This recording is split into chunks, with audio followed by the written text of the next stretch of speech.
유대인들을 통하여서 예수님이 한 모델을 세워서 그들을 한 곳에 올려놓고 예수님이 믿음을 점검하고 있습니다. 믿음의 점검. 그래서 오늘은 유대인의 믿음을 한번 점검합니다. 만약에 예수님이 나를 어느 공간에 딱 올려놓고 내 믿음을 점검하면 나는 과연 어떻게 될 것인가? 성경의 거울을 통하여서 유대인들의 믿음을 점검해 나가면서 도대체 예수님은 어떻게 믿음을 점검했는가? 이건 누구 이야기가 아니고 오늘 본문의 이야기는 빨간 것처럼 예수님이 직접 믿음의 점검의 방법을 쭉 일러주는 그러한 내용들을 우리가 읽으면서 더욱더 이 말씀을 통하여 우리의 믿음은 참으로 오늘 너무나 복되다는 생각이 막 들어가요. 그런 점검의 대상에서 벗어날 수 있는 놀라운 축복받은 자다. 그래서 내 믿음을 올려놓고 거기에 점검 받는 것도 굉장히 중요한데 한편으로는 점검을 받으면서 이 속에 또 감사가 막 있는 감사가 나는 그래도 내 속에 믿음이 주님이 점검하는 그 대상에서 딱 보니까 나는 이건 확실하게 믿는데 그럴 때 막 감사가 나오다. 그럼 도대체 예수님이 어떻게 점검했는가? 우리가 알고 있듯이 어제 말씀을 나누었잖아요.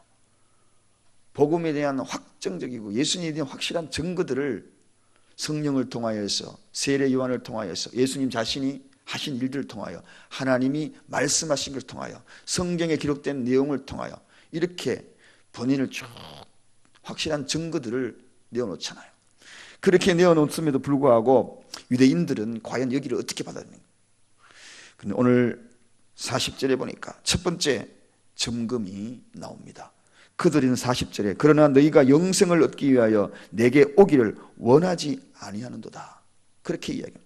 한마디로 예수님을 믿지 않았다. 그런데 제가 그랬잖아요. 이 부분은 우리는 확실하다고.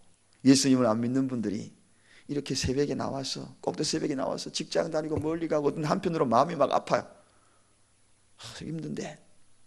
힘든데 그럼에도 불구하고 하나님 전에 나와서 이 자리에 나와서 때로는 피곤해 있어서 눈이 막 감기기도 하고 그럼에도 불구하고 억지로 말씀 들으려고 얼마나 주님 앞에 나와서 주님의 그 사랑과 그 믿음의 고백을 하려고 저렇게 애를 쓸까? 그러면서 여러분들이 이렇게 모습을 보면 확실한 증거에 대한 부분들을 분명하게 믿고 있다는 거예요. 유대인들은 예수님을 믿고 있지 않았다는 것입니다. 그래서 한편으로는 이 믿음의 증거에서 우리가 통과한 겁니다. 그러니까 감사하죠. 사랑하는 여러분, 그렇습니다. 우리가 예수를 믿게 된 것은 참으로 놀라운 기적이다. 병을 치료받고 다른 것이 일어나고 저게 기적이다 이렇게 표현하는 건 그건 당연한 겁니다. 주님 안에서는요, 그가 할 수 있다는 것에 대해서는 무에서 유를 창조하신 분 아닙니까?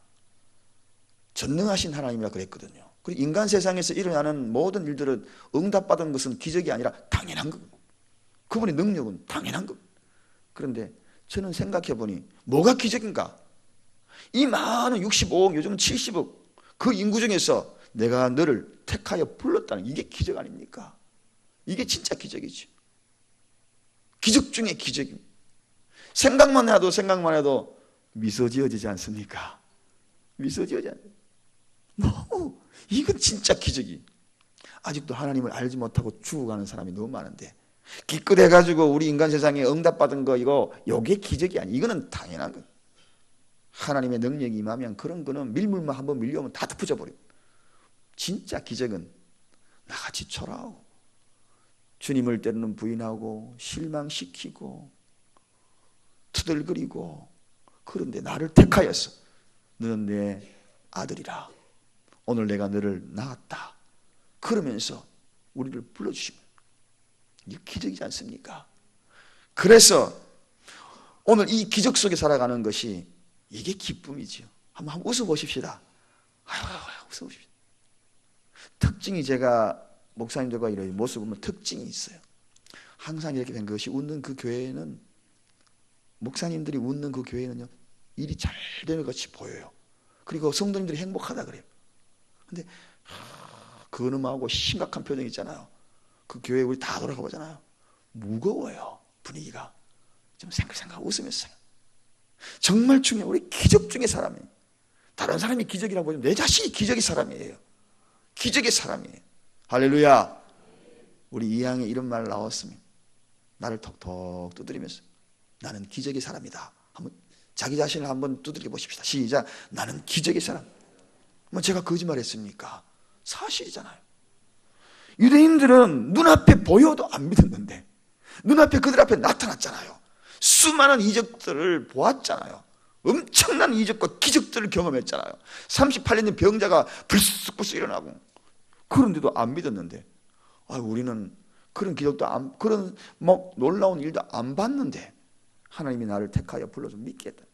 놀랍습니다. 눈을 뜨는 순간 나는 기적의 사람이야. 오늘도 기적의 사람이 걸어간다.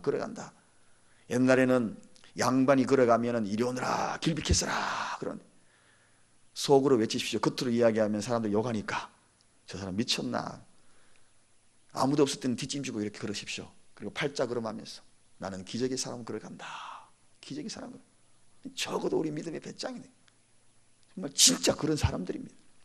또 유대인들의 믿음을 점검해 보니까 하나님을 사랑하지 아니었다는 거예요. 하나님을 사랑하지 않았다. 여러분 세상에 이렇게 자기들에게 사랑을 베풀었잖아요. 오늘 42절 보니까 다만 하나님을 사랑하는 것이 너희 속에 없음을 알았다. 하나님을 사랑하는 것이 없었다. 그토록 유대인들에게 정성을 다 쏟고 또 쏟고 그랬는데 하나님의 사랑을 알지 못하였다. 너무나 안타깝지 않습니까?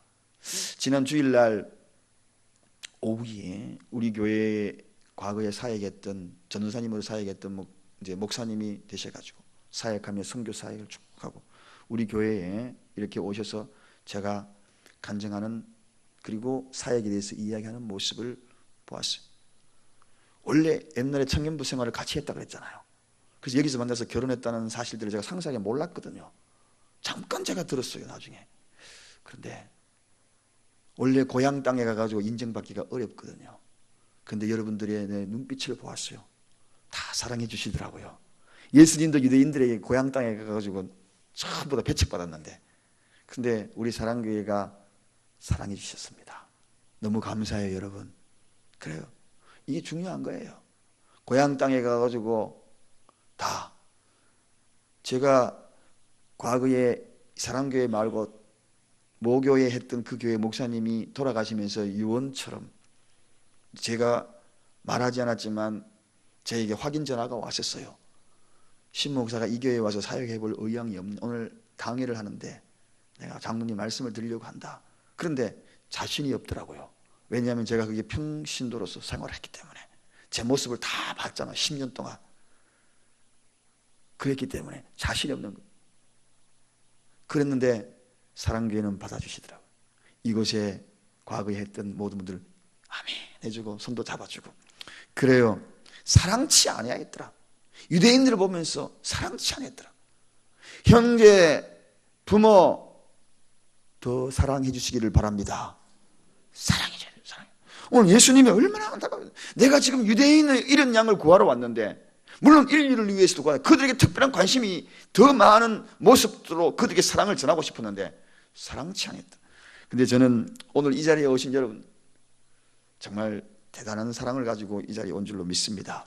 막달라 마리아가 무덤가로 새벽 이른 미명에 향유를 준비해 놔가지고 돌아가신 주님의 무덤조차 거기 가서 향유를 좀 발라주려고 뿌려주려고 설레이는 마음으로 두려운 마음으로 얼마나 무섭겠습니까? 꼭두 새벽에 무덤가로 달려가 보셔요.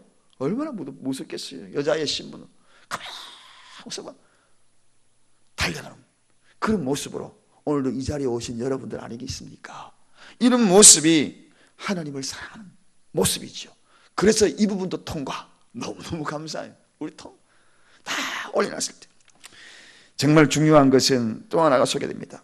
43절에 한번 읽어보겠습니다. 43절에 제가 한번 읽겠습니다. 나는 아버지의 이름으로 왔음에 너희가 영접치 아니하나 만일 다른 사람이 자기 이름으로 오면 영접하였으리라. 기가 막히죠.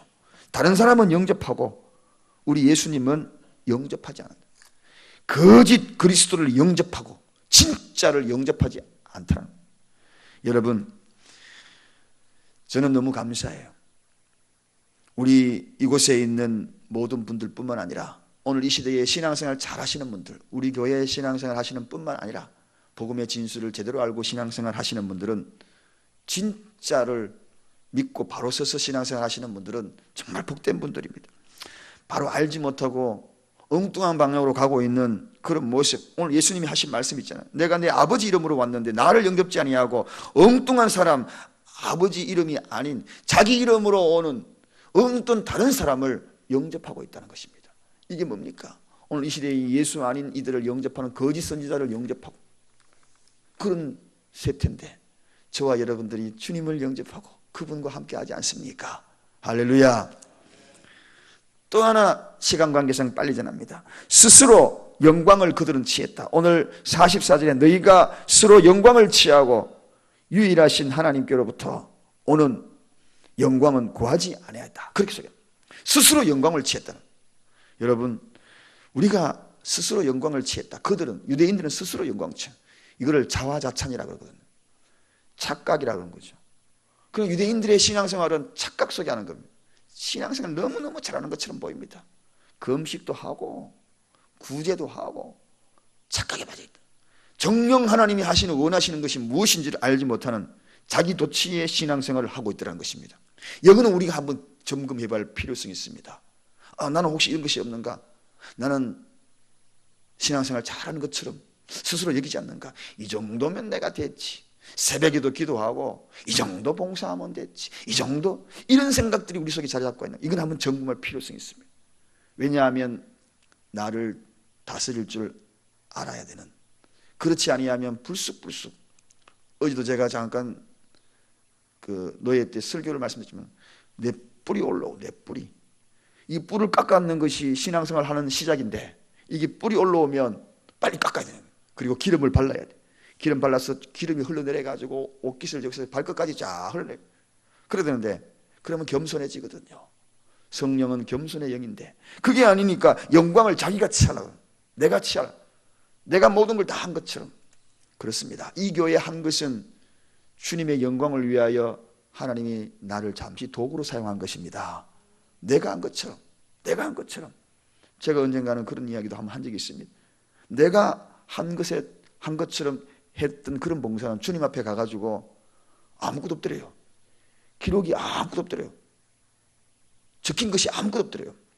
하나님의 영광을 위해서 하는 그것은 곧 내 영광이 나중에 되더라는 것입니다. 하나님이 영광을 했는데 결국은 아들의 영광이 되더라는 것입니다.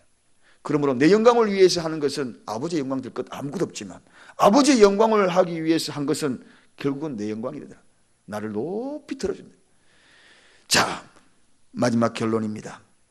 그런데 유대인들은 이런 부분에 믿음에 다 점검을 끝나고 난 다음에 예수님이 중요한 말씀, 오늘 여기 보니까 모세라는 사람을 등장시켜가지고 마지막 결론에 치닫게 됩니다.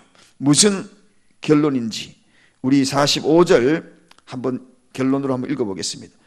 45절 다 같이 읽습니다. 내가 너희를 아버지께 고소할까 생각지 말라. 너희를 고소하는 이가 있으니 곧 너희의 바라는 자 모세니라. 이 이야기 뭐예요? 모세는 율법입니다. 율법을 받은 사람이죠. 예수님이 고소하는 것이 아니라, 예수님이 정죄하는 것이 아니라 스스로 율법을 숭배하는 그 율법을 받았던 모세가 너희를 정죄한다는 것입니다. 스스로 올무에 걸리드는 거죠. 여러분, 설교는 정죄하는 것이 아닙니다. 설교는 늘 깨닫습니다. 어느 날 제가 이 진리를 몰랐던 때가 있었어요. 설교 시간마다 탁 정죄하려고, 가르치려고. 근데 설교는 정죄하는 것이 아니라 회복시키는 것이더라고요. 회복시키는 거죠. 복음이 뭐냐? 회복시키는 거예요. 회복시키는. 정령 복음은 회복시키는 것입니다. 오늘 이 모세 정죄거든요. 율법이 뭡니까? 정죄입니다. 안 하면 죽는다. 딱딱딱. 그런데 우리 주님이 하신 말씀은 달라요. 주님은 회복입니다. 주님은 언제나 이 땅의 회복이에요. 우리가 알고 있는 대로 간음한 한 여인에 대해서는 이야기죠. 앞에서 우리가 한 여인에 대해서 쭉 묵상해 왔잖아요. 우물가에 만난 그 여인에게 많은 사람이 돌을 던졌습니다. 정죄했지 않습니까? 중간에 넣어놓고 돌로 막 죽여라 죽여라. 율법입니다. 간음한 자는 현장에서 죽여라는 게 율법이었어요. 근데 주님이 하신 이야기는 뭡니까? 깨달음을 주고 회복을 주는 거죠. 나타나셔가지고 쫙 아무도 죄 없는 자가 돌을 쳐라.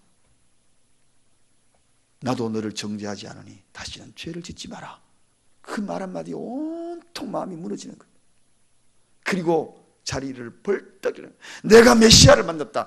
회복이지 않습니까? 할렐루야. 그러므로 우리가 사람 관계에 만났어도 정죄하는, 예수님도 정죄하지 회복시키기를 원합니다. 이게 율법이 아니요 복음인 것입니다. 율법은 정죄요. 보십시오. 모세를 통하여 정죄받지 않습니까? 스스로 너희를 정죄해버렸다. 내가 언제 정죄했냐? 나는 정죄할 마음 하나도 없다. 너희를 회복, 이런 양을 찾으러 왔지. 거꾸로틀어가지고 다리 걷지 못하게 하는 것이 아니다는 것입니다.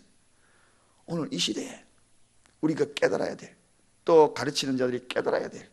정령 주님이 우리에게 원하시는 것이 무엇인지, 또 때로는 제 자신이 설교자로서 깨달아야 돼. 또 하나, 오늘 우리가 신앙생활을 하면서 서로의 관계성에서 깨달아야 돼. 복음의 지수가 바로 여기 있다.